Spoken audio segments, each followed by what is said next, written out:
Well, you play the wicked stepmother, and the first question I ask is, well, why is she wicked?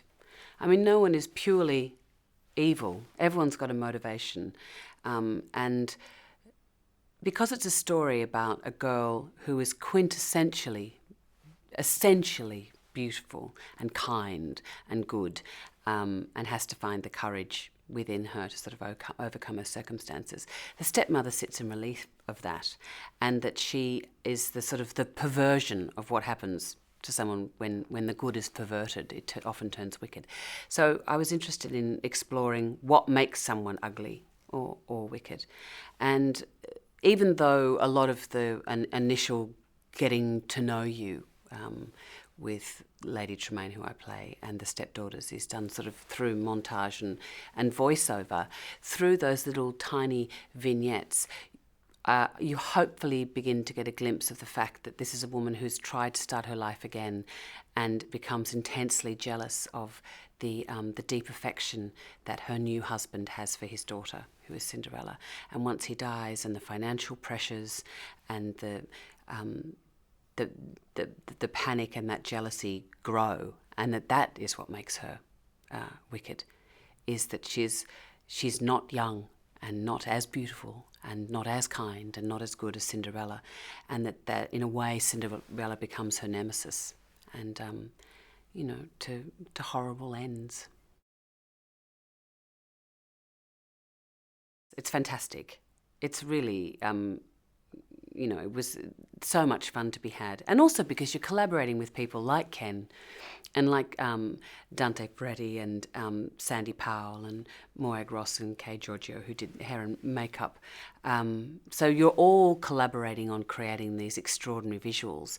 And when you're given a silhouette like that, say that Sandy created, and we tried to sort of make it a hybrid, almost like it was a period film told in the 1940s, like a 1940s version of period, then you have to rise to that silhouette. So it gives you so much. And I think what Ken was able to, or interested in finding, was that storybook theatricality, but with the core of truth. He didn't want to go for the high camp, which you can absolutely do in a fairy tale. He wanted to make it also quiet and true.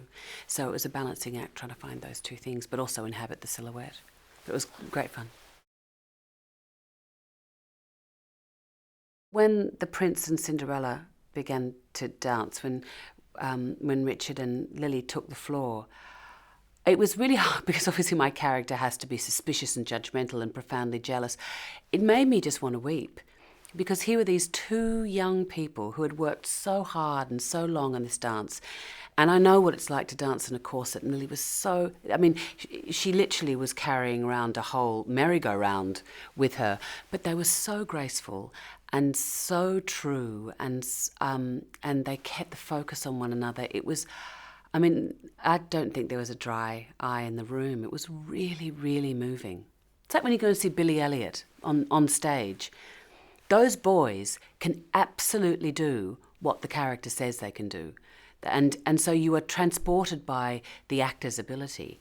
And so those two young people moving around with this really complicated, beautiful dance that Rob Ashford had choreographed, it was profoundly moving. And, it was one of those moments where you thought, this has absolutely sort of superseded my expectations.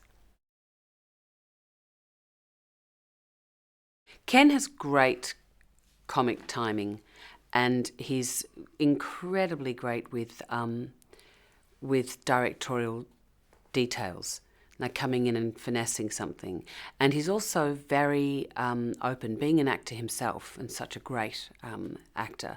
He's very good at using the rehearsal time in the morning, because oftentimes you'll come on and every actor has a different process and a different way of getting into the role, and so he's able to incorporate everyone's process and make it feel like it's a collective effort.